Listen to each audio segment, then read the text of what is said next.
BUITEMS. This is our third panel discussion. The topic is creating good jobs in entrepreneurs, which is a very important topic. We have Mr. Karamat Ali couldn't join us due to his health issues. We have Mr. Muhammad Fazal, Mr. Yasir Ashfaq, Mr. Muhammad Shah, and Mr. Khurram Shehzad. Mr. Muhammad Fazal has been working in social development and local governance for the last 25 years with national and international development organizations.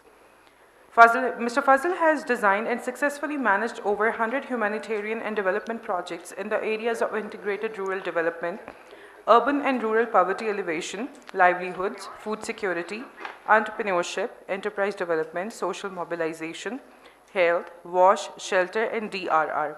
Currently, he is working as Program Director for National Poverty Graduation Program, which is a flagship program of Ministry of Poverty Alleviation, GOP, and IFAD. Welcome, sir. Mr. Yasir Ashfaq is working as Chief Executive Officer of Pakistan Microfinance Investment Company. He was previously working as COO of PMIC since August 2016. Before joining PMIC, he has worked with Pakistan Poverty Alleviation Fund as Group Head, Financial Service Group, and in a similar role. Mr. Yasir has over 20 years of experience in financial sector of the country and has worked at senior management positions in commercial and investment banks. His areas of expertise include designing policy and strategy, corporate finance, portfolio management, treasury, finance, and accounts. We have Mr. Khurram Shehzad with us. He is an investment banker, development economist, and a policy advisor by profession, with 18 years highly progressive career with a proven board-level governance, leadership, management, and team-building experience, coupled with the aptitude to direct and train strong teams in professional, corporate, academic, and voluntary work environments. He is an avid development economics, finance, and investment professional, and an accomplished individual who has served in various leadership roles at Bulge Bracket investment banking groups in both private and public sectors. Mr. Shehzad is also an entrepreneur running a boutique investment banking analytical-driven financial strategy and macro policy advisory platform that has been named in the top 29 most innovative and fast-growing financial service companies in Pakistan. We also have Mr. Muhammad Shah Khan with us. Muhammad Shah Khan is the founding director at National Incubation Center, Quetta. He is a certified facilitator of Social Enterprise Academy Scotland and a certified tech transfer and commercialization trainer of US Patent and Trademark Organization. Muhammad Shah Khan has a proven track record of innovation and result orientation through strategic focus, closely mirroring organizational needs and resource optimization. I'd like to welcome all the panelists, and I would like to introduce our moderator for the session, Dr. Mahmood Khalid from PIDE. Sir, the floor is up to you now. Thank you very much, Fiza, for a very elaborate introduction of our worthy panelists. And thank you for not introducing me much because I'm not a sector specialist. I'm also trying to learn myself here because this is something which we all are interested at the core of our hearts, that how we can improve the climate of employability in Pakistan by moving one step further in terms of understanding that how we can create good jobs and entrepreneurs. So the session is not just about the employability. So we are not going to talk about only how we can increase the number of persons employed in Pakistan, but one step forward where we are going to talk about how we can create good jobs and entrepreneurs in Pakistan. So you can understand well that what is the idea behind this debate. And the portfolio of the speakers have been introduced to you. So we are looking forward for a very enriching discussion. So I would also like to invite you guys in between where you can ask questions and identify yourself first and then tell us your experiences, the relevance to the theme, and if we can learn from you as well in terms of what are your accomplishments and how you think about this topic. So before starting off, the method of this session conduct would be that I'll first of all give the floor to the panelists for about 5 minutes where they're going to talk about the main theme of this session, and then followed by questions from first myself, then I'm going to introduce you guys to the panelists in terms of asking specific questions, and then again I'm going to take the second round of questions, and then we'll again follow back with the second round of the question and answers. Now, to start off with, I would first of all like to show you some of PIDE's research work which has been done on the area of employability, and from where actually this idea of the panel discussion actually emerged. As I stated, that it's not just the employment, we have to think one step above. So can you please put the first presentation? Murtaza? Pehli presentation laga do. Remember, as PIDE is a research think tank, and yesterday also in the initial session where we were talking about the investment, very broad and comprehensive presentation was made by Dr. Mariam. I've picked some parts of it just to be on the same pitch that why this topic is so important to be discussed. So if you see the, chale, aage chale, slides, aage chale, next.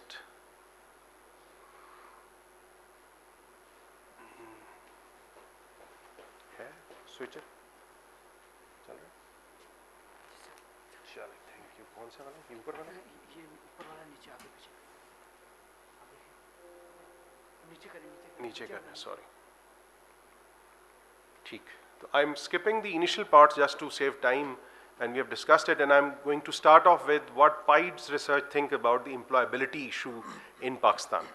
So now, first thing which we have to understand, that it's not just about employment anymore. We have to think about the other issues in it as well, such as underemployment, where the people are actually not working for that number of qualifying hours which are called as productive. Then there are suboptimal jobs, suboptimal employment, and then there are good jobs which are missing from the economy.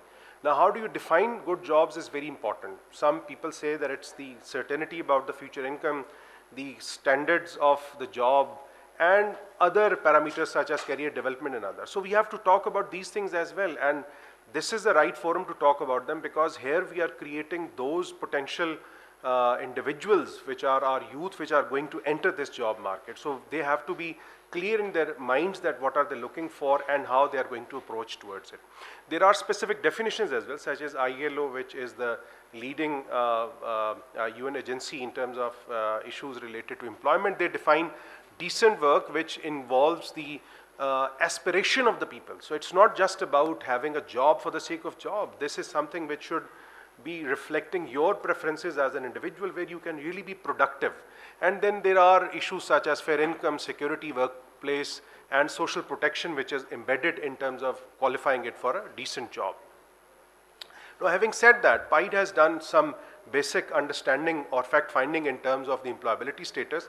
For example, the official unemployment figures are about 6.5% of the total workable people not working, such called as unemployment. But if you dig deep, then we see that 55% of the working age population is not part of the labor force at all. Then the female labor force participation rates are among the lowest in the world. So you just imagine that half of our potential human capital is actually not there in the job market. So we have to understand. Then the graduate unemployment is also very high. So the people are getting the degrees, but they're not getting the jobs. So what is the disconnect between what is required and what is available in the market? And the last thing is that the unpaid labor is getting very tremendously high. In fact, there are other studies also available which basically mark down in terms of how is the sector explained in terms of their income profile. And it was alarming that almost 60% of our labor force is close to the poverty line in terms of their job status. So the people are employed, but they're not getting enough salaries even to think about them as getting enough or adequate pays.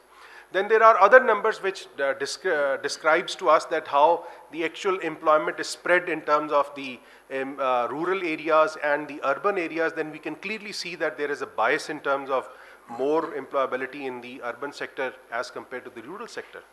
Then if you dig deep, then we see that almost 55% of the working age population, as mentioned earlier, Within that, again, the number of females are highest. 79% of the female which should be in the labor force are actually not part of it. So it's not just about the schooling where we talk about the people out of school. It's also the workforce which is actually not in the labor force. And the reasons include the alternate source of income, such as particularly for the female, which are mentioned, discouragement and lack of hope. That is something which is really which one needs to understand and talk about. So I'll quickly go through further.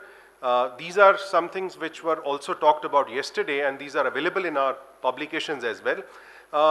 The main thing which we are also, the reason why this topic was picked for BUITEMS panel discussion is that the youth is highly unemployed. So if you look at the unemployment rate in terms of the potential youth which are going to be in the job market, that's the highest.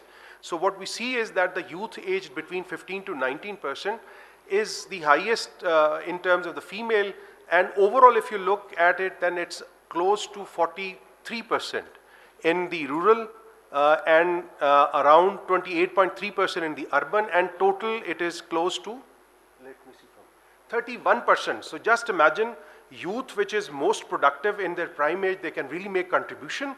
31% are unemployed. They are not allowed opportunities, or they are not designed or tailor-made to get the right kinds of jobs. So I'll stop here. So the thesis of the PIDE is that we have to think about the reasons, and the reasons are not just in the educational sectors or what the curriculums include. There are other ambient reasons also which are basically dragging down the potential employability in case of Pakistan, such as one of the reasons which we have identified is that we don't have the vibrant cities, or something which is missing in the whole debate is that we need better cities for accommodating the youth which can actually participate in terms of the human capital of role of the country. So I'll stop here, and now I'm going to move to our panelists one by one, starting from Fadil Saab, and I'm going to ask them to take 5 minutes and give us some understanding of his about the good jobs and entrepreneurship context in case of Pakistan. So let's start from Fadil Saab. What does he want to say, and then move forward. So thank you very much, Khalid Saab. I think I will further what you have presented. Before venturing into what we do, I'll present that what is the country context, the needs and gaps related to employability and the entrepreneurship.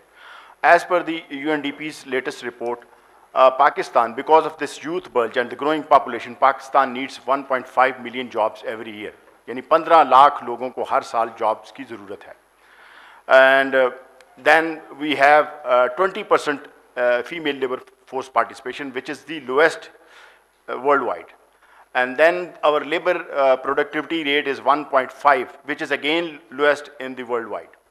There is another perception that if we go get university degree, we'll get job. But Khalid has just presented that 43% university graduates get employment, remain unemployed, and mostly who get employment, they are not related to their discipline. Now, if we further translate into the, because as per another report, in Pakistan there are 209 universities that provide degrees to 500,000, 500,000 students every year. So 500,000 students get graduated every year. And if we further translate this into absolute number, तकरीबन 3 लाख जो university graduates हैं, they remain unemployed.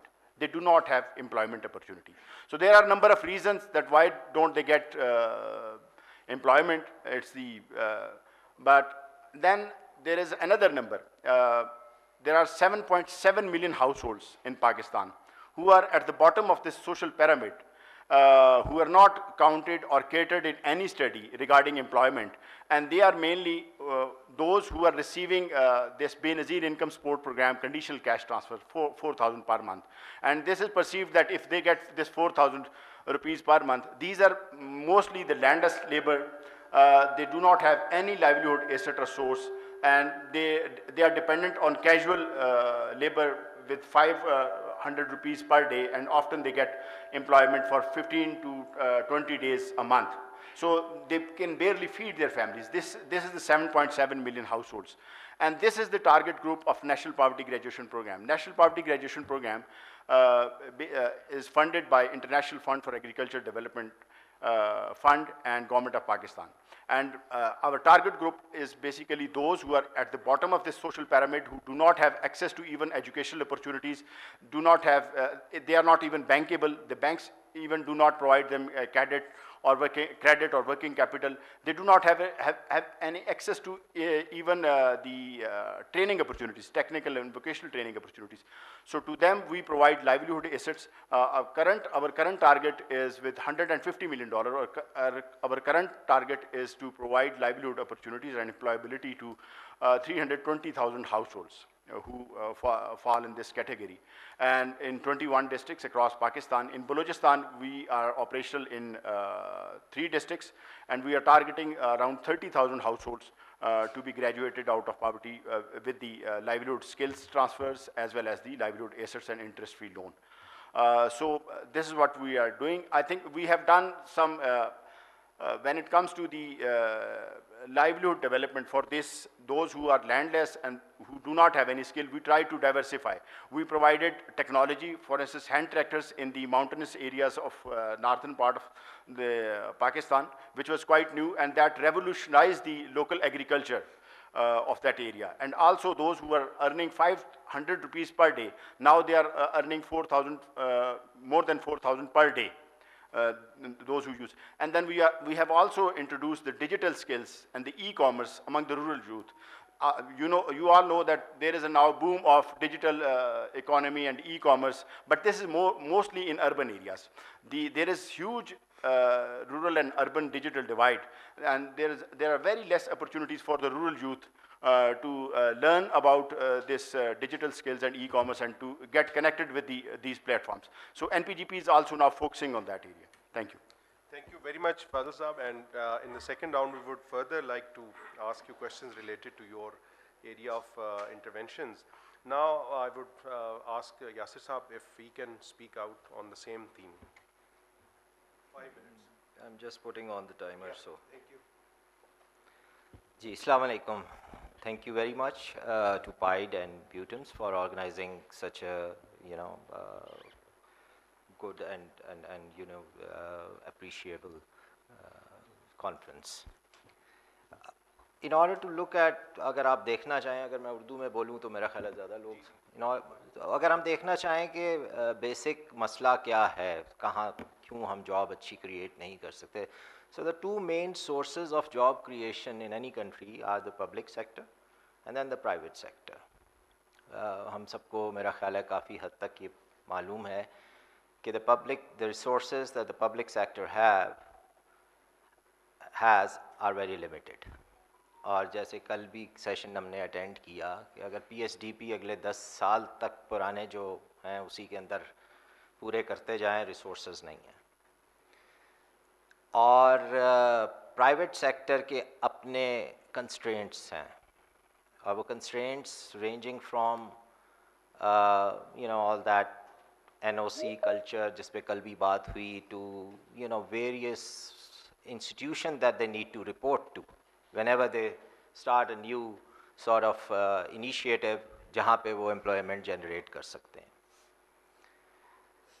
दुनिया में जहाँ पे भी तरक्की हुई है और एम्प्लॉयमेंट जनरेशन हुई है, वहाँ पे गवर्नमेंट और प्राइवेट सेक्टर ने बहुत मिलके काम किया, और उन्होंने अपने ये देखा था कि कंपेटिटिव एडवांटेज किन जगहों पे हैं, किन 2-3 सेक्टर्स में है, और वहाँ पे क्या हमें पॉलिसीज़ लेके आना चाहिए जो कि कॉम्प्रिहेंसिवली एड्रेस कर सकें, उस फुल इकोसिस्टम को बनाया जा सके जो कि उस सेक्टर को डेवलपमेंट के अंदर, उसमें इकोसिस्टम में सारी फैसिलिटीज़ भी हैं जिसमें एनर्जी रिसोर्सेज हैं, ह्यूमन रिसोर्सेज, किस किस्म की स्किल्स चाहिए, फाइनेंशियल रिसोर्सेज, ये सब चीज़ें हैं.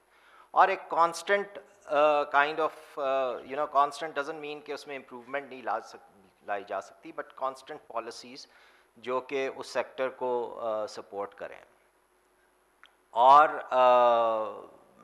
ओवरऑल जो लॉ एंड ऑर्डर सिचुएशन है पॉलिटिकल, वो वहाँ पे उन मुल्कों में काफ़ी हद तक, अगर हम साउथ ईस्ट एशियन कंट्रीज़ को भी देखें, कल भी बहुत सारे मुल्कों का जिक्र हुआ, तो वो वहाँ पे ये सारी चीज़ें ज़रूरी हैं. सो अब जॉब्स कैसे क्रिएट हो सकती हैं, I think that's also that's the question. I think we don't need to you know, हमें कोई दोबारा से पहिया बनाने की ज़रूरत नहीं है. बहुत सारे स्ट्रक्चर्स अवेलेबल हैं दुनिया में, एक्सपेरिमेंट्स हुए हैं, और उसको अपने मुल्क के मुताबिक हमें कैसे अडॉप्ट करना है, that I think is something that we need to do, और उस पर सोचने की ज़रूरत है. यहाँ पे हमारा सबसे बड़ा एसेट या क्रिएट, जो कोई किसी के पास भी पैसे आते हैं, we all try to invest in land, which is the most productive asset as far as employment generation is concerned, but that is in a way most lucrative. So I was talking to leather export का सियालकोट में एक आदमी है, उनकी factory है. मैंने पूछा कि जी आपके यहाँ पे, he had more than 15 plots in Islamabad prime sectors.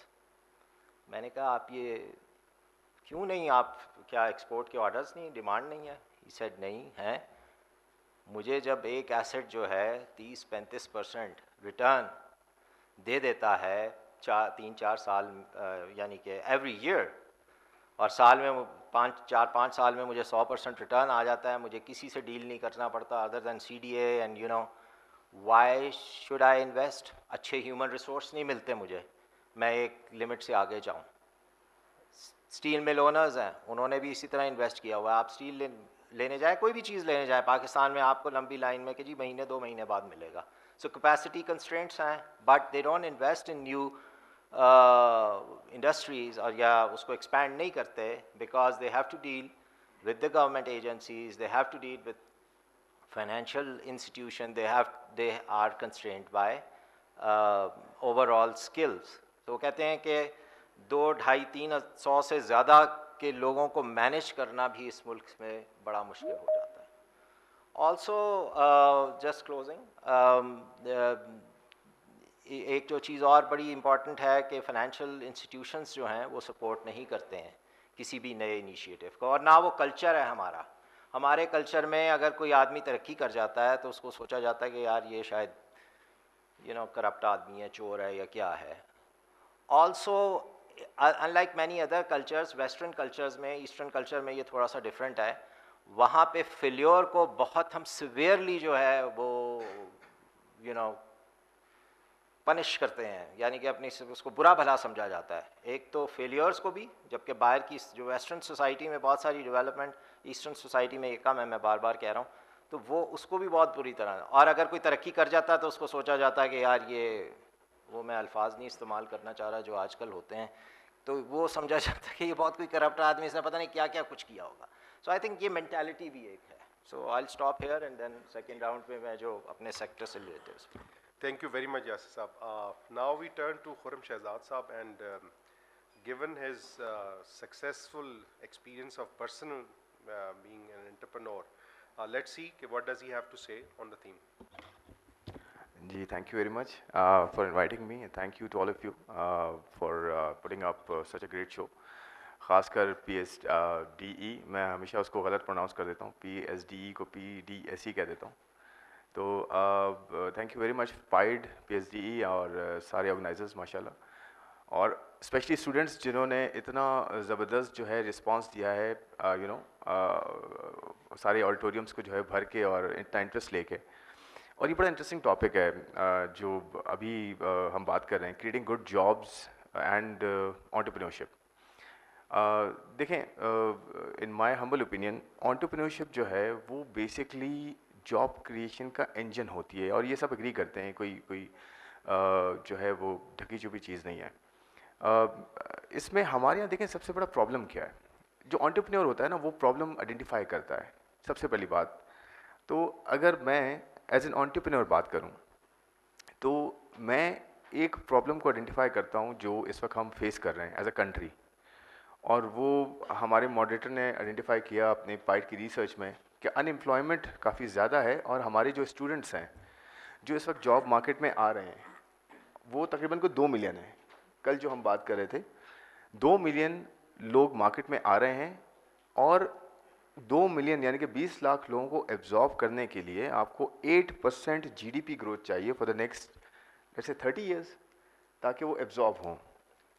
तो जितने मेरे यहाँ यंग स्टूडेंट्स बैठे हैं, मैं इनसे ये कहूँगा कि आप जॉब्स प्राइमरीली हम क्या करते हैं जब हम एकेडेमिया में होते हैं, यूनिवर्सिटी में होते हैं, कॉलेज लाइफ में होते हैं, तो हमारा एक ट्रेनिंग सर्टन एक तरीका होता है हमें ट्रेन करने का कि आपने जॉब मार्केट में ही जाना है, आपने मैनेजर ही बनना है और आपने जाके जॉब करनी है।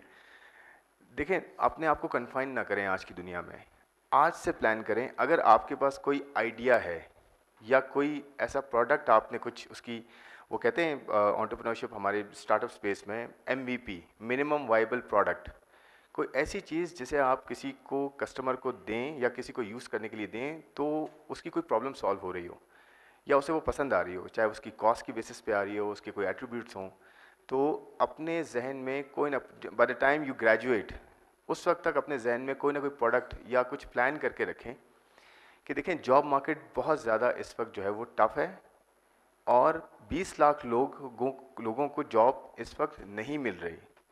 तो आपकी फ्यूचर प्लानिंग ये होनी चाहिए कि मैं एंटरप्रेन्योर कैसे बन सकता हूँ कि मैं जॉब पे डिपेंडेंट ना हूँ बल्कि मैं जॉब क्रिएट करने का बायस बनूँ।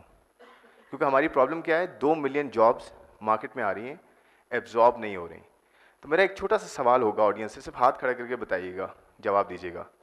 जितने लोग आपके यहाँ ये आप लोग बैठे हैं इनमें कितने लोग ऐसे हैं जो जॉब का सोच रहे हैं और कितने लोग ऐसे जिनके पास कोई ना कोई छोटी सी प्रोडक्ट या सर्विस जहन में है कि मैं यहाँ से निकल के ठीक है थोड़ा सा जॉब करूँ, कुछ भी करूँ, सीखूंगा, इसे सीखूंगी, लेकिन इवेंचुअली मैंने ये काम करना है, यानी कि कोई प्रोडक्ट बनाना है, कोई सर्विस देनी है। कितने लोग हैं, हाथ खड़ा कर दें, जो एंटरप्रेन्योरशिप देख रहे हैं। कितने लोग हैं जो जॉब का सोच रहे हैं और फिर बाद में एंटरप्रेन्योरशिप करेंगे या कोई प्रोडक्ट करेंगे? प्लीज़ हाथ वो लोग खड़े करें जिनका ये प्लान हो कि मेरे पास कोई प्रोडक्ट या सर्विस है या मैं करूँगा ये। 10-15%। और मतलब मैं एक रफ एस्टिमेट ये कि 10-15% कह रहे हैं कि उनके पास, और आपको पता है आप लोग यूनिक हैं, जो कह रहे हैं ये जो 15% है 10% है वो यूनिक हैं, वो ये जॉब मार्केट फिल करेंगे। मैं ये बेट करता हूँ आपके साथ कि आप लोग ये जॉब मार्केट फिल करेंगे 2 मिलियन की। मैं आपको अमेरिका की एग्जांपल देता हूँ, मैं 1 मिनट है मेरे पास आई गेस, मैं अमेरिका की एग्जांपल देता हूँ और इंडिया की एग्जांपल देता हूँ। एग्जांपल इसलिए देते हैं कि आपको सीखने का मौका मिलता है। अमेरिका में 15,000 स्टार्टअप्स कह लें या 15,000 स्मॉल कंपनीज कह लें, ऑन एवरेज 100 जॉब्स क्रिएट करते हैं और 2 मिलियन जॉब्स क्रिएट करते हैं साल की। हमारे वाली प्रॉब्लम है। इंडिया में यही रफली यही जो है एवरेज है 100-105 जॉब्स पर स्टार्टअप, यानी कि कोई नई कंपनी मार्केट में आई, 53,000 स्टार्टअप्स हैं इंडिया में और तकरीबन 2-1.5-2 मिलियन जॉब्स वो क्रिएट कर रहे होते हैं। वहाँ वुमेन एंटरप्रेन्योरशिप्स, आपको बताऊँ कितनी जॉब्स क्रिएट करने का पोटेंशियल है इंडिया में, तकरीबन कोई 17 से 18 करोड़ जॉब्स वुमेन एंटरप्रेन्योर्स जो होती हैं, जो घरों पे बैठ के काम करती हैं, छोटे काम करती हैं। तो प्लीज़ अपना माइंड जो है, माइंडसेट अपना बनाएं कि मुझे कोई प्रोडक्ट या सर्विस देनी है और रिसर्च ये करनी है कि मार्केट में क्या प्रॉब्लम है जो लोगों को नहीं मिल रही। मैं एग्जांपल देता हूँ, हम प्रोडक्ट एंड सर्विसेज पहले खुद जाके शॉपिंग मॉल्स में बाई करते थे या खुद जाके रेस्टोरेंट में खाना खाते थे। आज एक एंटरप्रेन्योर ने सिंपल टेक्नोलॉजी के थ्रू आसान बना दिया ई कॉमर्स को, यानी कि हम घर बैठे कपड़े भी मंगवाते हैं, खाना भी मंगवाते हैं, जूते भी मंगवाते हैं, सब कुछ करते हैं। इसी तरह लॉजिस्टिक्स जो घर पहुंचाता है, यानी कि वहाँ से एक जगह से चीज़ उठा के दूसरी जगह पहुंचाता है, वो लॉजिस्टिक्स कराती है, उसमें एंटरप्रेन्योर्स आ गए, वो मसला रिजॉल्व हुआ। तीसरी चीज़ पेमेंट कैसे होगी, फिनटेक्स आ गए, फाइनेंशियल टेक्नोलॉजी फर्म्स। तो देखें, और आपको बताऊं सबसे बड़ा हमारी यूएसपी है फ्रूगल इनोवेशन, जो हम कहते हैं ना, एक हमारा एक स्लैंग वर्ड होता है जुगाड़। जुगाड़ हमारी बहुत बड़ी एक यूएसपी है कि हमारे पाकिस्तानी एंटरप्रेन्योर्स या इंडियंस कह लें या सब कॉन्टिनेंट के, वो जुगाड़ ज़रूर निकाल सकते हैं, हर चीज़ का कोई ना कोई लोकल सोल्यूशन निकाल लेते हैं। हम PhD का एक रास्ता का एक स्लोगन है ना, लोकल रिसर्च लोकल सोल्यूशंस। तो फ्रूगल इनोवेशन, आप जुगाड़ को ज़रूर जहन में रखें कि किसी की भी प्रॉब्लम का सोल्यूशन जो है ना वो बिल्कुल सिंप्लिसिटी में निकल सकता है। और मैं बताऊं सिंप्लिसिटी जो है ना वो बेहतरीन एट्रीब्यूट है किसी भी एंटरप्रेन्योर का, हर चीज़ को वो पीछे जितना भी ऑपरेशनल हैसल्स हों, फ्रंट पे वो सिंप्लीफाई करके प्रोडक्ट देता है। तीसरी लास्ट पॉइंट मैं ये कहूँगा, एज एन एंटरप्रेन्योर आप पहले एज अ कस्टमर जो भी आप चीज़ प्रोडक्ट बनाएं या सोचें या प्लान करें, एज अ कस्टमर सोचें कि अगर मैं कस्टमर होता इसी प्रोडक्ट का तो कितना मैं इसको ख़रीदता, फिर एज अ यूज़र और फिर एज एन इन्वेस्टर कि क्या मैं इस प्रोडक्ट में इन्वेस्ट करता अगर इन्वेस्टर होता। ये 3 सवाल आपके जवाब आपको मिल जाएं, आप एक अच्छे और सोसाइटी में बहुत बड़े कंट्रीब्यूटरी जो है वो एंटरप्रेन्योर बन सकते हैं। Thank you very much. Thank you very much, Farum Saab. Now we turn to our fourth panelist, Mohammad Shah Saab, and he is the right person to answer this question as well because he is from your university. Especially, मुझे बहुत अच्छा लगा जब चलें 10% ही सही लेकिन लोगों ने हाथ खड़ा किया तो इसका मतलब आइडियाज़ हैं लोगों के जहन में। तो let's hear from him. Thank you so much. Good afternoon, everyone. Assalamu alaikum. I will build on Forum's idea, creating jobs and entrepreneurs. आज का हमारा टॉपिक आप सबको पता है. I have some slides, कुछ ग्राफ्स मैंने निकाली हैं जो आपको आइडिया देंगी कि where do we stand in the ecosystem here in Pakistan. Can you please run this slideshow? Yes. अभी एक कोई 2-3 दिन पहले एक पोस्ट बहुत वायरल हुई थी. This is the one. In this era, job creation is a much more noble work than charity. तो I thought this was the right forum. मैंने वो पोस्ट लिंक्डइन से उठाई यहाँ आपके सामने. This is from Arif Habib, founder of the Arif Habib group. तो very rightly said. जिस तरह खुरम साहब ने कहा, in order to create jobs you need to develop entrepreneurs. Government के पास, जिस तरह हमारे रिस्पेक्टेड पैनलिस्ट ने कहा, government cannot provide jobs to all these graduates and all those people around here. हमें entrepreneurs develop करने हैं, and in order to develop entrepreneurs you need to promote innovation. Innovation is the key. दुनिया में जितनी भी developed economies हैं, अगर आप उनकी history निकालें तो innovation ने उनको वहाँ तक पहुँचाया है जहाँ पे वो अभी हैं. और in other words, innovation is the sine qua non of economic development. जो absolutely essential element है economic development का, वो constant innovation है. Rise in innovation and entrepreneurial activity in an economy result in growth of industry clusters, investment and job creation. ये सारी चीज़ें directly और indirectly linked हैं innovation के साथ. अब मैं आपको थोड़ा ओवरव्यू दूंगा कि पाकिस्तान में पिछले 5 सालों में क्या डेवलपमेंट्स हुई हैं एंटरप्रेन्योरियल इकोसिस्टम में. जिस तरह मेरे रिस्पेक्टेड पैनलिस्ट ने कहा, Pakistan is a land of opportunities. We are a large young country. 230 plus हमारी पॉपुलेशन है. 64% जो है वो यूथ है. और this is very interesting fact, 3rd fastest growing middle class. इसका मतलब है कि परचेजिंग पावर वाले ऐसे लोग हैं जो आपकी प्रोडक्ट अगर आप लोग बनाना चाहते हैं कि वो ख़रीद सकें. 183 मिलियन मोबाइल फ़ोन यूज़र्स हैं एंड 105 मिलियन इंटरनेट यूज़र्स हैं. सो आजकल अगर आप डिजिटल या स्टार्टअप इकोसिस्टम देखें तो सबके पास व्हाट्सएप है, सबके पास फेसबुक है. तो you can reach out to these 105 million people with 1 click. आप फेसबुक पे पोस्ट करें, आप इन लोगों तक पहुंच सकते हैं. और टेक स्टार्टअप्स की अगर हम बात करें, 400,000 प्लस सॉफ्टवेयर डेवलपर्स पाकिस्तान में मौजूद हैं. Pakistan has been ranked 4th in freelance development. Freelancer जो हम प्रोड्यूस कर रहे हैं 4th लार्जेस्ट कंट्री है. 20,000 प्लस IT ग्रेजुएट्स हम प्रोड्यूस करें हर साल. एंड पिछले 10-12 सालों में 800 प्लस स्टार्टअप्स जो हैं वो पाकिस्तान से निकली हैं. तो दिस वाज द. अब चैलेंजेस में आपके साथ थोड़ा डिस्कस करूंगा कि कौन सी चैलेंजेस जो हैं वो हमें दरपेश हैं. सबसे पहला चैलेंज स्किल्ड वर्कफोर्स. हम ग्रेजुएट्स तो हमने बात की कि हम हर साल कितने lakh graduates, 5 lakh graduates produce कर रहे हैं. So how many of them are actually employable. वो कौन सी स्किल्स हम उनको सिखा रहे हैं कि वो मार्केट में जिन स्किल के साथ जा रहे हैं, क्या उनके पास वो राइट टेक्निकल स्किल्स हैं जो इंडस्ट्री की रिक्वायरमेंट है, या वो क्या इनोवेटिव इतने हैं कि वो इनोवेटिव बिजनेस मॉडल्स डेवलप कर सकते हैं बिजनेसेस के लिए। इफ़ नॉट, इसका मतलब है कि वो ना एंटरप्रेन्योर्स बन सकते हैं, ना वो कहीं पे जॉब के लिए हायर होंगे। So we need to focus, ये इन एकेडमिया के लोग स्पेशली जो यहाँ बैठे हैं, we need to see our curriculum कि हम क्या पढ़ा रहे हैं और कहाँ लेके जाना चाह रहे हैं। आज आपका ग्रेजुएट जो फर्स्ट सेमेस्टर में आपका स्टूडेंट है, ही और she will graduate 4 years from now, और 4 years फ्रॉम नाउ का मतलब है कि 4 साल बाद आपकी इंडस्ट्री कहाँ होगी, आपकी इकोनॉमी कहाँ होगी, क्या नीड्स होंगी, कौन सी स्किल्स इन डिमांड होंगी। क्या हम इस तरह सोच रहे हैं या नहीं? कुछ और चैलेंजेस अभी तक ईज़ ऑफ डूइंग बिजनेस की अगर हम बात करें, वर्ल्ड बैंक का जो इंडेक्स है उसमें पाकिस्तान जो है वो 108 पे है, which is not a very good ranking. और फंडिंग अभी तक इतनी अच्छी नहीं आ रही, वो वेंचर कैपिटलिस्ट फंडिंग अभी तक नहीं आ रही, पेमेंट गेटवेज अभी तक ऑपरेशनल नहीं है जिस तरह पेपाल वगैरह है। अब इन चैलेंजेस को गवर्नमेंट ने पिछले 3-4 सालों में हैंडल करने की कोशिश की है।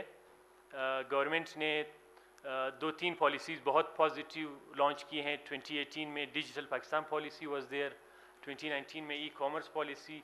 इससे आपने देखा कि पिछले 2-3 सालों में वेंचर कैपिटलिस्ट जो हैं उनका कॉन्फिडेंस बिल्ड हुआ और पाकिस्तान में बहुत से फंड्स आना शुरू हुए।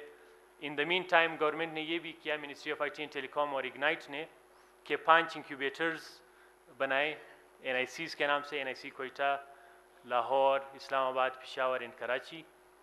This is an impact of the 5 NICs collectively. पिछले 5 सालों में 320 प्लस स्टार्टअप ग्रेजुएट्स हुई हैं। 20.6 बिलियन रुपीस की इन्वेस्टमेंट रेज की है इन 320 स्टार्टअप्स ने। रेवेन्यू 6.8 बिलियन उन्होंने रेज की है। मोस्ट इंपॉर्टेंटली जो आज का टॉपिक भी है, 114K 1,14,000 जॉब्स पिछले 5 सालों में क्रिएट हुई हैं। तो अगेन आई विल एम्फसाइज कि innovation is the way forward. और बाकी मैं एक ग्राफ आपको दिखाऊंगा, उसके बाद क्वेश्चंस आंसर की तरफ चलेंगे।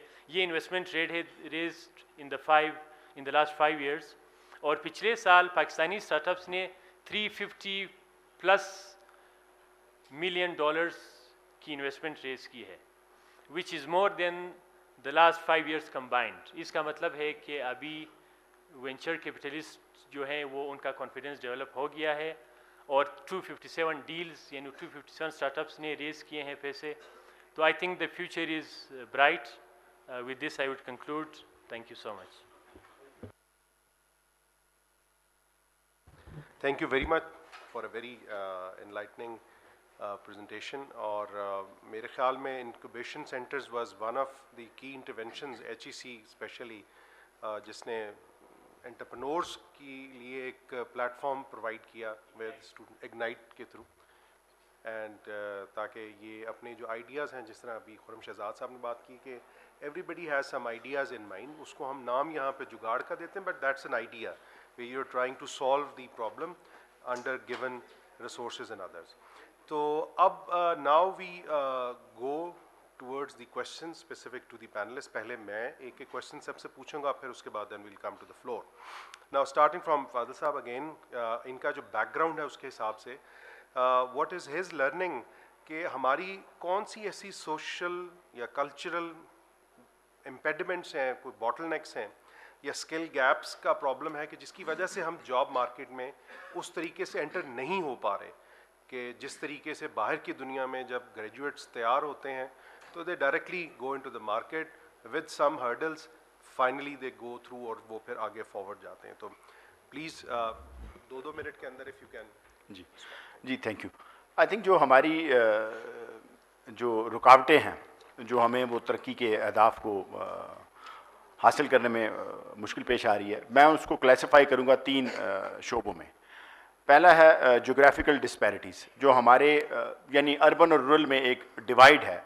रूरल एरियाज़ को access to education opportunities, access to electricity, access to IT, internet connectivity, access to farm to market roads, मतलब आप बहुत से गिन सकते हैं।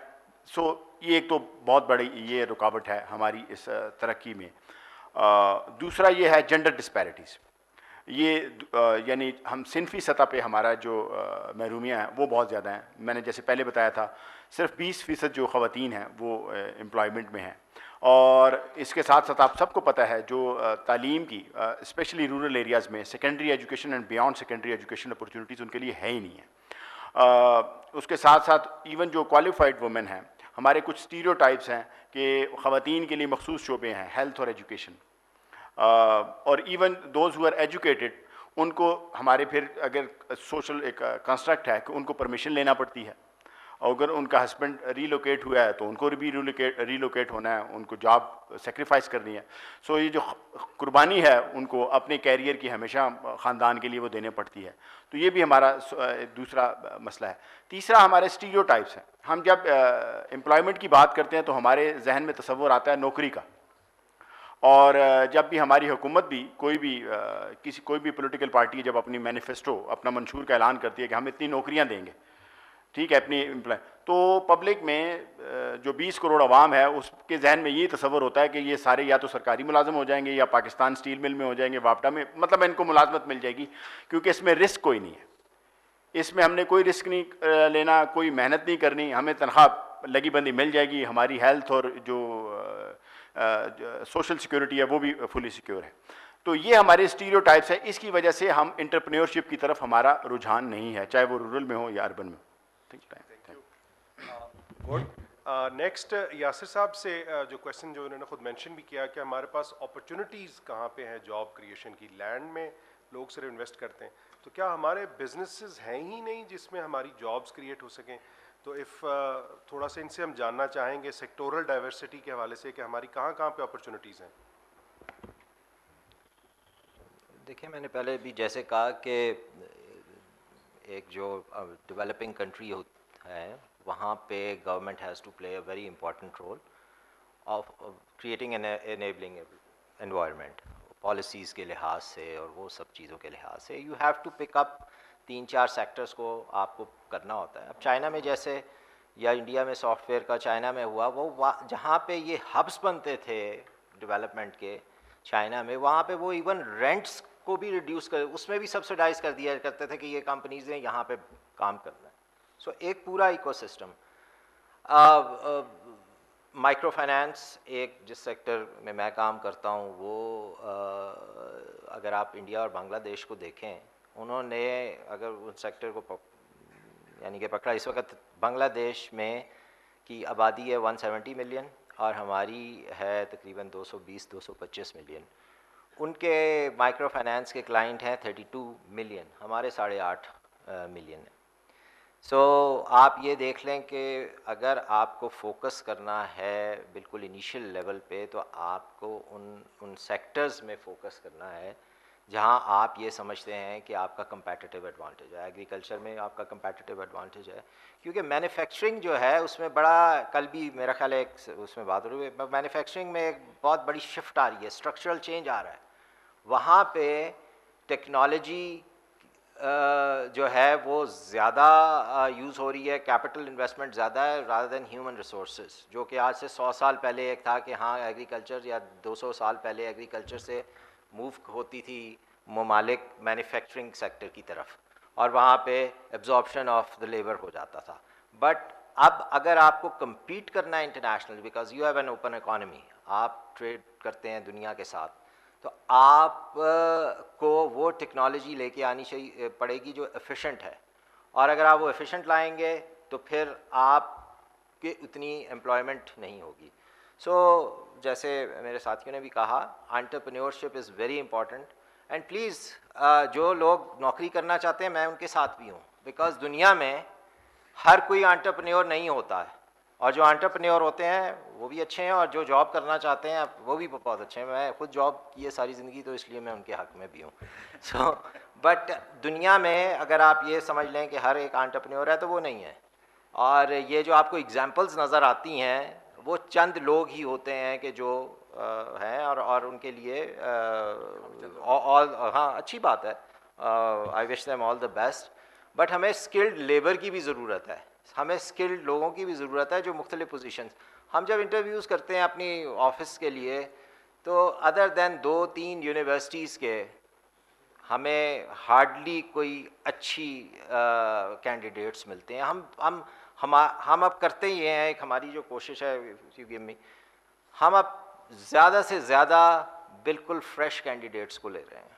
हमारी जो भी पोजीशन खाली होती है, हम अपने दूसरे लोगों को प्रमोट करते हैं जो सीनियर हैं, और हमने अब ये एक पॉलिसी बना रही है, वो ये 43% women employed in our organization. I think one of the very high rate of women. So एक जो और चीज़ हमने स्टार्ट की है, जैसे आपने बताया, एक हमने चैलेंज फंड स्टार्ट किया है जिसमें हम ग्रांट के तौर पे पैसे देते हैं उन लोगों को who want to experiment their own sort of ideas and innovations. So I think ये छोटी छोटी चीज़ें हैं, ये इन्होंने भी कहा, ये काफ़ी बड़ा काम कर रहे हैं, बट जब तक दुनिया में गवर्नमेंट और प्राइवेट सेक्टर में आपस में एक कोलैबोरेशन नहीं होगा, एक अग्रीमेंट नहीं, जो आपने चार्टर ऑफ इकोनॉमी भी कहा है, आइडेंटिफाई नहीं होंगे कुछ सेक्टर और उसके अंदर fully committed resources of all kind नहीं होंगे, ये चीज़ आगे बढ़ना बहुत मुश्किल है। Thank you. Thank you. जी, खुर्रम शहजाद साहब की पहली जो राउंड में आपने गुफ्तगू भी सुनी और बहुत अच्छी मुझे भी लगी, don't confine yourself, think broad. लेकिन हम उनसे फर्दर जानना चाहेंगे हाउ टू डू इट, और गिवन उनका जो लीडरशिप का बैकग्राउंड भी है, he is a trainer also for such things, तो इनके जहन में आने वाले वक्त में फ्यूचर ऑफ जॉब्स क्या हैं, हमें किस तरफ जाना है? जी देखें, फ्यूचर ऑफ जॉब्स जो हैं वो बड़े इवॉल्विंग जो है ये प्रोसेस है। जो हम 20-30 साल पहले जॉब्स देखते थे वो एक्चुअली थर्ड जनरेशन की जॉब होती थी। मैं बात कर रहा हूँ, आज तो हम 4.0 पे चल रहे हैं, जो है fourth industrial revolution. I am sure you are aware of. जो थर्ड रिवोल्यूशन था उसमें ज़्यादातर ह्यूमन ड्रिवन था। आज जो है वो इंफॉर्मेशन की एज है, इंफॉर्मेशन ड्रिवन है। जो जितना ज़्यादा जो है इंफॉर्मेशन जिसके पास ज़्यादा है, रिसर्च जिसने की है, जिसे पता है कि मार्केट में क्या नीड्स हैं। देखिए, मैं एक चीज़ क्लियर करता हूँ, थ्रू आउट जो डिफरेंट एराज में रही है वो ये कि जो प्रॉब्लम सॉल्व करता है ना सोसाइटी की, वो कामयाब रहता है। और हमारे यहाँ स्टूडेंट्स बैठे हैं सारे, और मुझे बड़ा अच्छा लगा कि वो रेशो वही है 90-10% का, कि एंटरप्रेन्योर्स जो वो है कम लोग होते हैं क्योंकि रिस्क लेने वाले कम होते हैं और बहुत ज़्यादा लोग कंफर्ट जोन में रहते हैं। तो इसमें मैं 2-3 चीज़ें कहूँगा। जो आपका पॉइंट है वो ये कि जो इकोसिस्टम होता है ना, जैसे शाह साहब ने भी कहा, वो 3 बेसिक उसके पिलर्स होते हैं। एक तो गवर्नमेंट की अपनी पॉलिसीज़ होती हैं, एक होता है कैपिटल अवेलेबिलिटी, और तीसरा होता है वो प्रोडक्ट या सर्विस जो एंटरप्रेन्योर या कोई भी स्टार्टअप है या कोई भी कंपनी या कोई भी अपना कोई काम करना चाह रहा है, वो है या नहीं। मैं ये समझता हूँ जो हमारे यहाँ ये एक तो पॉलिसीज़ का मैंने कहा वो गवर्नमेंट है जो उसको देखती है, इन्वेस्टमेंट पॉलिसी है, उसमें रेगुलेटरी पॉलिसी है, एक्सचेंज रेट की पॉलिसी है, वो इकोसिस्टम वो प्रोवाइड करती है। वो मेरे ख्याल में बेयर मिनिमम लेवल पे है हमारे पास, बट उसमें बहुत काम करने की ज़रूरत है। तो वो that is something which government should take care of. जो कैपिटल मार्केट है हमारी, कैपिटल प्रोवाइडर्स जो हैं, वो या तो गवर्नमेंट होती है, कुछ फंड्स लॉन्च करती है, जैसे कि NICs, national incubation centre under ministry of IT, ignite fund जो है, इस तरह के और भी फंड्स आए मार्केट में, पब्लिक प्राइवेट पार्टनरशिप के थ्रू आए। तो ये हमारे बच्चों को सबको ग्रांट्स मिलें, इक्विटी इन्वेस्टमेंट मिले। हम बात कर रहे थे अभी आते हुए कि एक्चुअली इक्विटी जो है ना वो बड़ा डायनेमिक जो है वो फॉर्म ऑफ कैपिटल है जिसमें रिस्क शेयरिंग है। एक तो डेट है, यानी कि आप कर्जा लेते हैं किसी से, उसे एक सर्टन रेट ऑफ रिटर्न देते हैं और उसे फिर आप जो है वो विद पैसेज ऑफ टाइम उसे आप एग्जिट दे देते हैं। लेकिन इक्विटी जो है ना वो आपके साथ चलती है, आपके साथ रिस्क शेयरिंग में होती है, रिटर्न शेयरिंग में भी होती है, पार्टनरशिप वो ट्रूली होती है। तो एक तो वो कैपिटल प्रोवाइडर्स हमारे पास कम हैं, बैंक्स हैं, अगर DFIs हैं, माइक्रो फाइनेंस इंस्टीट्यूशंस हैं, SMEs हैं, ये सब ज़्यादातर, मैं बड़ा कैंडिडली कहूँगा, ज़्यादातर रिस्क अवर्स हैं, यानी कि रिस्क नहीं लेते। हमें रिस्क टेकर्स की ज़रूरत है, जैसे वेंचर कैपिटलिस्ट हैं, प्राइवेट इक्विटी मार्केट है।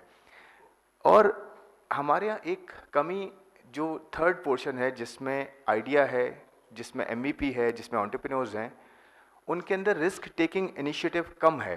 हमारे यहाँ हालांकि ज़्यादा होना चाहिए, हमारी यंग पॉपुलेशन है, 35 साल या उससे नीचे के लोग हमारे पास 70% हैं, यानी कि 70% हमारी पॉपुलेशन 35 साल या उससे नीचे है। यानी कि जहाँ भी आप देखें, जॉब मार्केट में देखें, कहीं भी देखें, यंगस्टर्स हैं।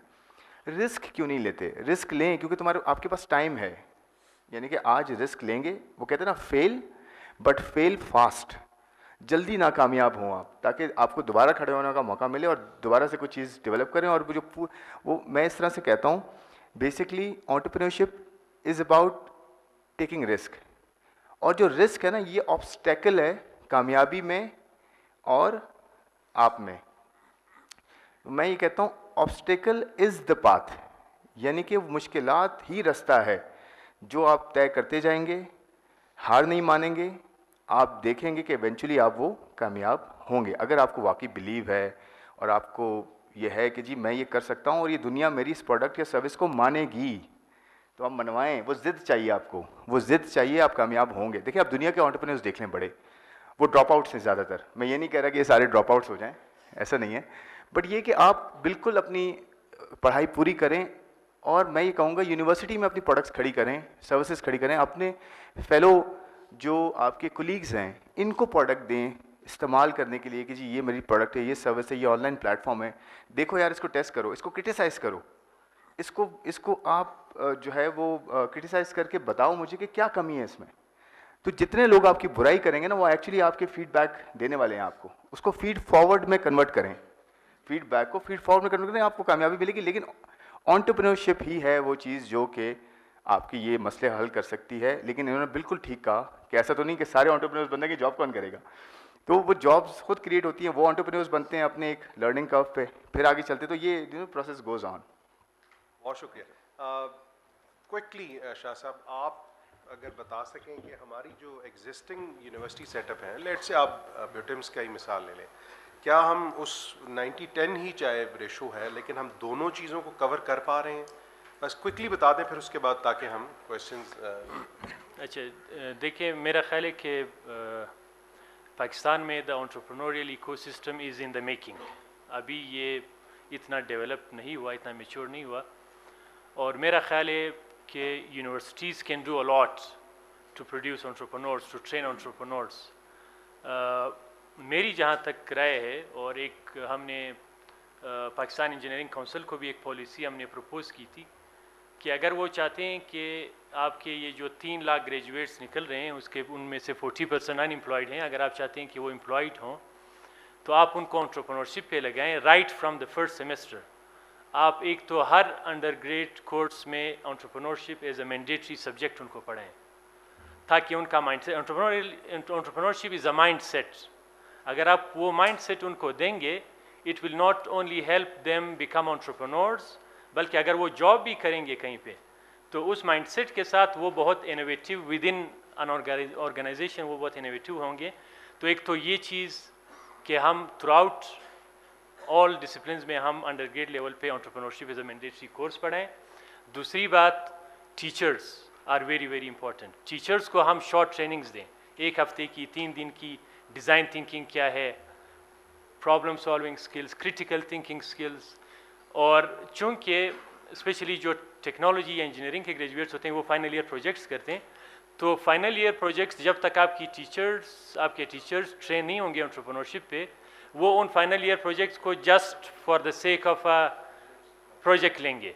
मैं ये चाह रहा हूँ कि हम यूनिवर्सिटीज़ में फाइनल ईयर प्रोजेक्ट को कमर्शलाइजेशन पॉइंट ऑफ व्यू से देखना शुरू करें, और ये उस वक्त होगा जब आपके स्टूडेंट्स और टीचर्स दोनों एंटरप्रेन्योरशिप का कॉन्सेप्ट रखते हों, फिर ये प्रोजेक्ट्स जो हैं वो कमर्शियली वायबल हो सकते हैं। Then if you have some maker space in the universities, ये यूनिवर्सिटीज़ में कोई ऐसा स्पेस होना चाहिए जिसको मॉडर्न टेक्नोलॉजी में मेकर स्पेस या मेकर लैब कहते हैं। मेकर लैब का कॉन्सेप्ट ये है कि आप वहाँ पे प्रोटोटाइप तैयार कर सकते हैं, यानी you have got an idea कि ये प्रोडक्ट मैंने बनाना है, आपके पास इक्विपमेंट है, 3D प्रिंटर्स हैं, लेज़र कटर्स हैं, आप वहाँ उसको एक फ़िज़िकल प्रोडक्ट की शेप दें। वो प्रोडक्ट फिर आप यूज़र टेस्टिंग के लिए ले जाएं ड्यूरिंग दैट एकेडमिक ईयर्स। और जिस तरह उन्होंने कहा कि रिस्क टेकिंग है, तो स्टूडेंट लाइफ में तो आपकी कोई रिस्क है ही नहीं। अगर आप जाएं, प्रोडक्ट्स बनाएं, यूज़र टेस्टिंग करें, डिमांड देखें उसकी, If you fail, that's okay, you will get your degree anyway. और ये जब मेकर्स लैब होंगे, फिर स्टार्टअप कंपटीशंस होंगी और NIC जैसी फैसिलिटीज़ होंगी, इंक्यूबेशन सेंटर्स होंगी, तो फिर ये जो प्रोटोटाइप्स हैं वो इंक्यूबेशन सेंटर में आएंगे। इंक्यूबेशन सेंटर में वो आइडियाज़ रिफाइन होके कमर्शियली वाइबल प्रोडक्ट्स लॉन्च होंगे। तो इस तरह हम एक ecosystem with in the education institutes बना सकते हैं और ज़्यादा से ज़्यादा एंटरप्रेन्योर्स प्रोड्यूस कर सकते हैं। बहुत शुक्रिया। अब क्वेश्चंस ले लेते हैं। मेरी कोशिश ये है कि अगर स्टूडेंट्स हमारे साथ इंटरेक्ट कर सकें तो वो हमारे लिए ज़रा लर्निंग के लिए भी बेहतर होगा और हमारे जो वर्दी पैनलिस्ट हैं वो रिस्पॉन्ड भी कर सकेंगे। तो थोड़ा सा अपना बैकग्राउंड भी बता दें कि आप कौन सी क्लास में हैं, किस ग्रेड में हैं और किस डिसिप्लिन में हैं। तो जी पहले यहाँ से स्टार्ट करते हैं। जी उनको दे दें कोने में, स्टूडेंट से, लेकिन हम क्वेश्चन लेना चाहेंगे। जी Bismillahirrahmanirrahim. My name is Jahangir Kakar, student of Economics, University College of BUITEM. Sir मेरा सवाल है कि एंटरप्रेन्योरशिप की तो बहुत अपॉर्चुनिटीज़ जो है जैसे कि पैनलिस्ट ने बयान की और कुछ काजेज़ भी बयान की कि इसकी कई वजूहात है जो लोग इसकी तरफ नहीं जा रहे। Sir one of the key reason is that people invest in plot, जैसे कि नदीबुल्लाह साहब ने एक टर्म यूज़ की प्लॉटिस्तान, पीपल इन्वेस्ट इन प्लॉटिस्तान। क्या ये जो एंटरप्रेन्योरशिप का लिंक है ये प्लॉटिस्तान के इन्वेस्टमेंट के साथ है या ये एंटरप्रेन्योरशिप की अपॉर्चुनिटी जनरेट कर सकते हैं? ये सवाल मेरे खुरम शहजाद साहब से। Thank you. पहले क्वेश्चन ले लेते देन वी कैन। जी यहाँ से students, faculty are already knowledgeable तो we can interact on it. जी यहाँ से कोई स्टूडेंट, कोई फीमेल स्टूडेंट अगर हमारे साथ बात करना चाहें, specially job market, good jobs के हवाले से, एम्प्लॉयबिलिटी, यहाँ से साइड से कोई फीमेल स्टूडेंट अगर बात करना चाहे? नहीं है, आप लोग बिल्कुल कंफर्टेबल हैं, you are very happy with job market and your trainings, state of चलें ठीक है, लेट्स सी। चलें यहाँ से स्टूडेंट, और स्टूडेंट इमरान, स्टूडेंट आपने अभी नहीं, आप बहुत सीनियर स्टूडेंट है जी। स्टूडेंट कोई? ठीक है, अच्छा जी। Assalamu alaikum. My name is Mohammad Shahid Waid and I am PhD student at IBA. Sir मेरा सवाल ये एंटरप्रेन्योरशिप से रिलेटेड है कि हम जो सर्विसेज इंडस्ट्री है हमारी, जैसे फॉर एग्जांपल मैं अगर इकोनॉमिक्स की स्टूडेंट की वो ले लूँ, मिसाल ले लूँ कि हमारे पास जैसे हमारे पास डेटा साइंस जो है, स्टेटा है, मेटलैब है और दूसरे टेक्नोलॉजी है इकोनॉमिक्स के हवाले से, उससे हमारे स्टूडेंट्स जो है वो बिल्कुल नावाकिफ़ हैं और उनको पता ही नहीं है कि हम सर्विसेज इंडस्ट्री में और ख़ुद ये एंटरप्रेन्योरशिप इसकी वो कितना वो कर सकते हैं, और ना ही हमें इंस्टीट्यूशंस की तरफ से इस तरफ वो मिलता है, डायरेक्शन मिलती है कि यहाँ पे स्टूडेंट जो हैं वो एंटरप्रेन्योर भी बन सकते हैं और सर्विस इंडस्ट्री में काफ़ी कंट्रीब्यूट भी कर सकते हैं। Thank you. यहाँ से दोबारा को स्टूडेंट अगर अपना और पीछे से जी, आप वो बैक साइड वो जो चलें आप, ठीक। मेरा नाम मोहम्मद अमीन है और मैं यूनिवर्सिटी कॉलेज ऑफ जो ब्यूटम से हूँ। सर मेरा सवाल है NIC के बारे में कि मतलब आप कहते हैं कि हमने 5 साल काम किए, हमने 1,05,000 जॉब क्रिएट किए और यहाँ से स्टूडेंट्स 5 लाख स्टूडेंट्स यूनिवर्सिटी से ग्रेजुएट होते हैं तो क्या ये कम नहीं है कि मतलब हम जो जॉब क्रिएशन करते हैं और जो स्टूडेंट पास आउट होते हैं?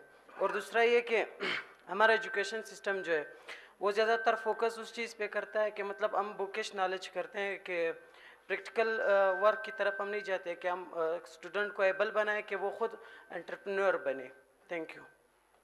लेट्स सी अब हमारे पैनलिस्ट इसके हवाले से क्या कहते हैं। जी खुरम साहब आप और हसन साहब उसके बाद।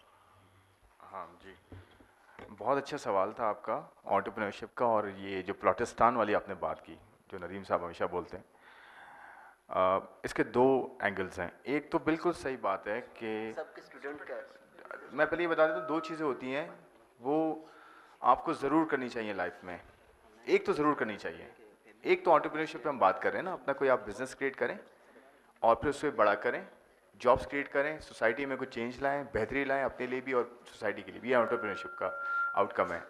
दूसरा इन्वेस्टमेंट्स, अपना सब आप लोग इन्वेस्टमेंट ज़रूर करें। अब वो प्लॉट में भी हो सकती है, वो किसी आप किसी शॉप में किसी के साथ प्रोडक्ट में पार्टनरशिप भी कर सकते हैं, आप कोई छोटे SMEs के बहुत सारे बिजनेसेस होते हैं, आप कर सकते हैं, लेडीज़ कर सकती हैं घरों में बैठ के ऑनलाइन। जो है बहुत सारे प्रोडक्ट्स हैं जो कि आप बना के बेच सकते हैं ऑनलाइन। सबसे बड़ी चीज़ ये कि टेक्नोलॉजी का जो एडवेंट है ना, वो बहुत प्रॉफिटेबल है सबके लिए, बहुत ज़्यादा।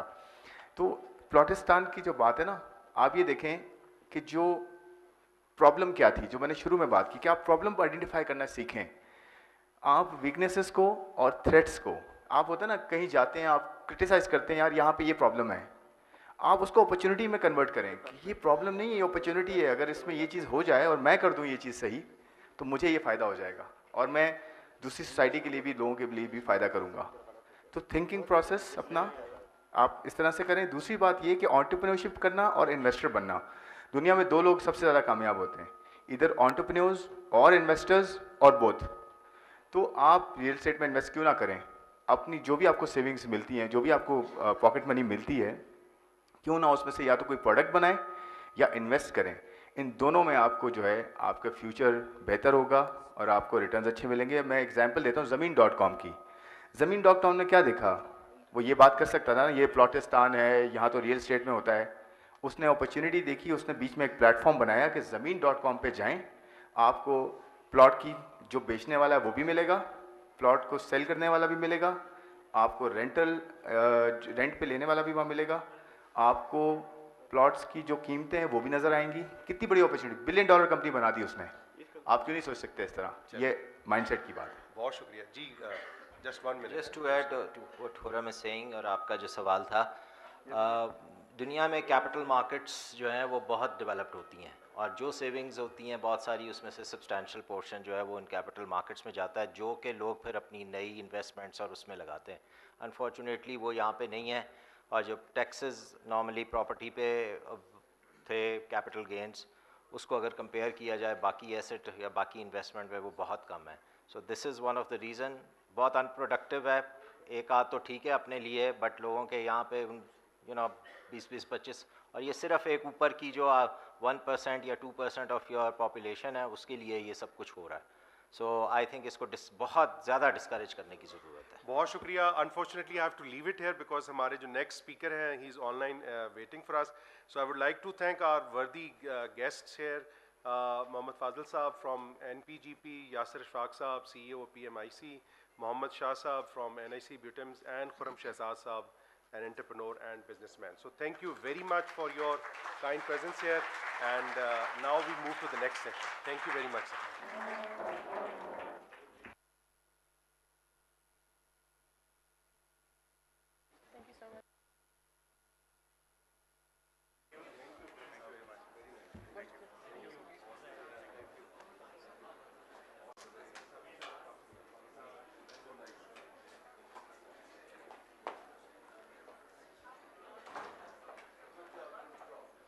Ladies and gentlemen, please settle down. We're starting the next session. It's an online special invited lecture.